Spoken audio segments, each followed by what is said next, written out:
Hello, this is Dino Patijalal, founder of Foreign Policy Community of Indonesia. Today's foreign policy tape session is about the East Asia Summit, which is one of the key architectures in East Asia. And we are very fortunate today to have Bapak Hassan Wirajuda, former Foreign Minister of Indonesia, who was also very actively involved in the intellectual as well as diplomatic and political development of the East Asia Summit. Welcome, Pak Hassan. It's great to have you here, and I would like to start by inviting you to elucidate on us the background, the strategic and political background behind the idea to push forward with the East Asia Summit. I understand this is part of the thinking about East Asia community, but shed us some light on how it began. The idea for the regions of East Asia to establish an ASEAN community, to me, was a consequences of a good habit of dialogue that countries of the region started ends of 1990s. Here is the role of ASEAN.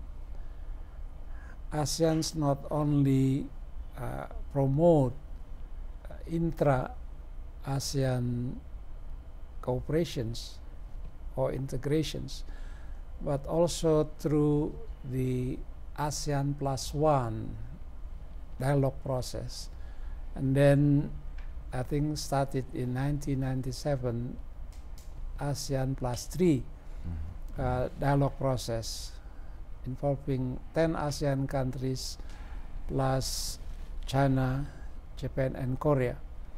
So by 2004, that's why, as a byproduct of this good habit of dialogue and cooperation, we were start thinking about how about East Asia community.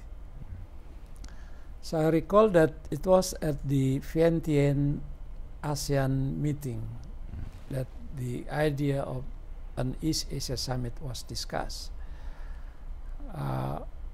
Within ASEAN, majority of us tend to see that the new East Asia community concept must comprise of 13, meaning 10 plus 3, ASEAN plus 3. At the foreign ministers meeting in Vientiane, Laos, in 2004, I argued that we should have a more balanced and inclusive East Asia. Perhaps I was too open, too frank with my colleagues that when a country holds both an economic power and a military power, we can expect that it cannot remain peaceful.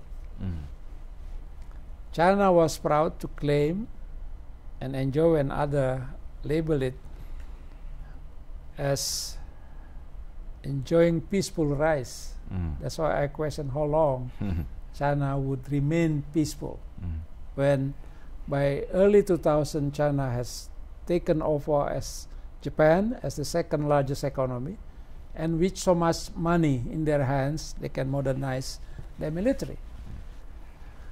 I didn't say, but I was very strong in my thinking what's happened before the First World War. When Germany, a decade before 1914, took over British to be the largest economy in Europe. And then Germany developed their military, modernized their military, and Germany changed their behavior to be not only assertive, but also aggressively took over their fellow Western European colonies in Africa, such as in Namibia, Libya, were taken over by Germany.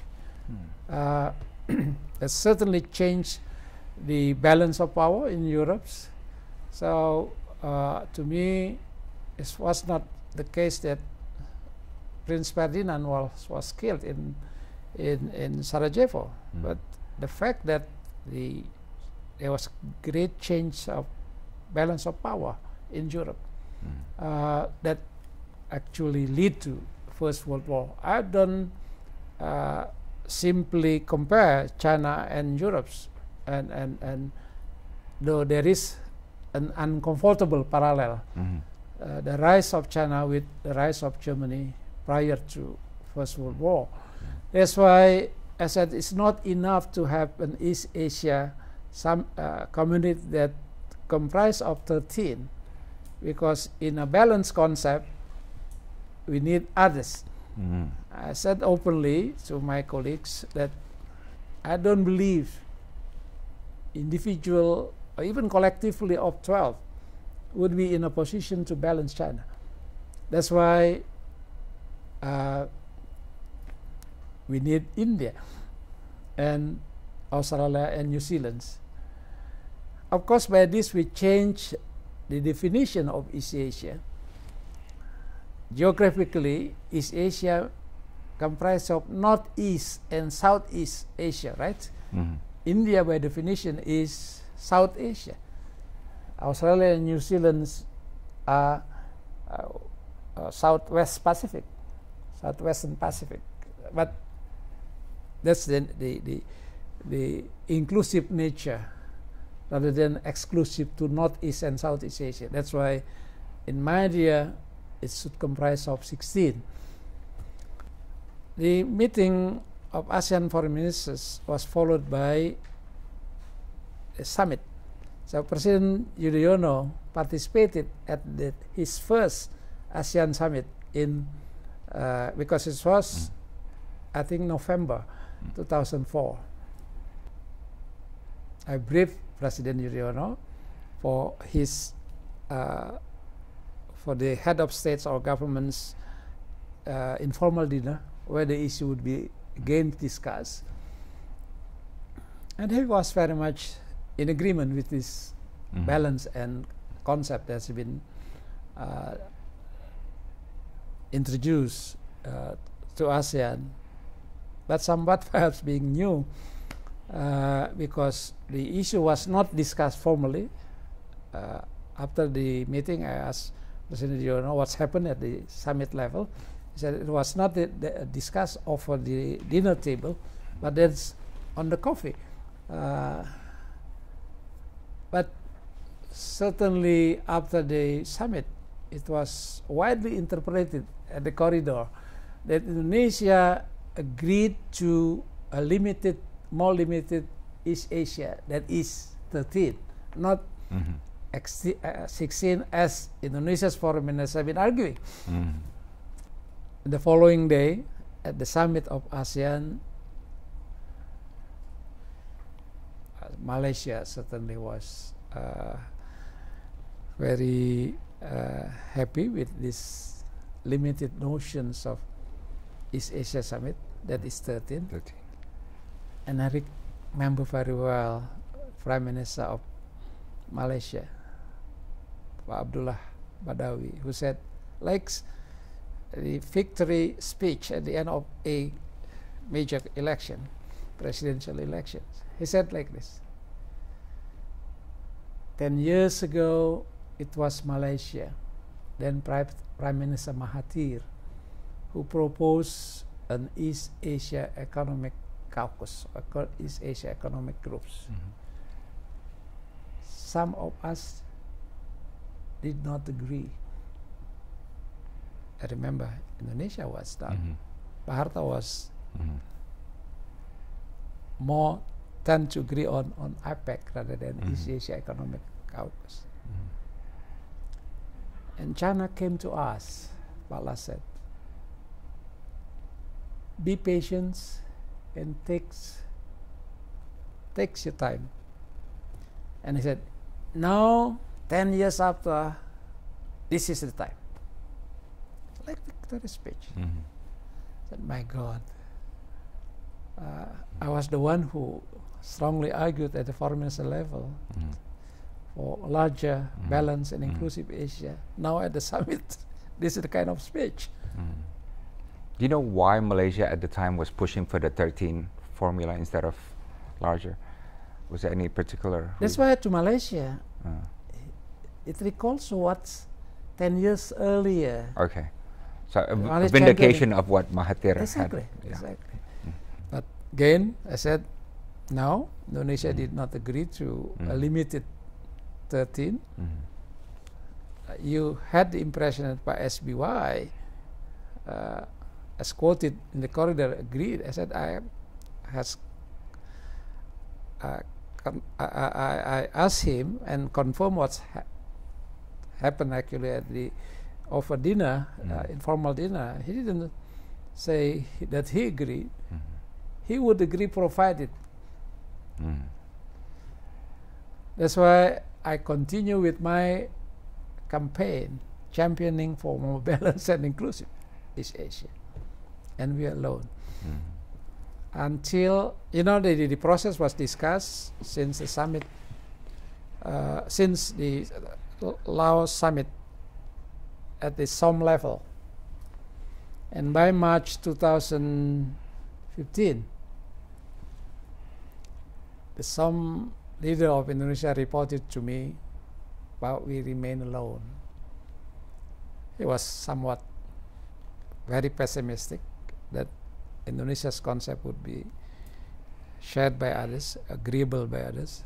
But my instruction was, never mind. Keep pushing. Keep pushing. The turning point was somewhat happened by chance during the visit of President Yudhoyono to Singapore. Following the receptions, when we were divided into two lines, remember, Padin? And we were advised to move to the adjacent room for lunch. Senior Lee Kuan Yew approached me. He was a minister mentor at the time, or senior minister? Yeah. Whatever his title influential, is. Yes, for sure. Ultimate authority. And he said, Pak Hassan, how do you think of the East Asia Summit concepts? I said, Indonesia has been championing for more balanced and inclusive East Asia, and then I detailed my explanation. To my surprise, he said, I agree with you. So Singapore will support you. And of our lunch, I was seated next to the Foreign Minister of Singapore, good friend of mine, Giorgio. And I asked Pak George, I said, Pak George, did you see me speaking with Senior Lee? He said, yes, Pak Hassan. And he said, what did you discuss? East Asia Summit. Do you know that Senior Lee supports Indonesia's concept? You see? Because until that time, Singapore was very reluctant to have this more inclusive. Singapore was willing to support India.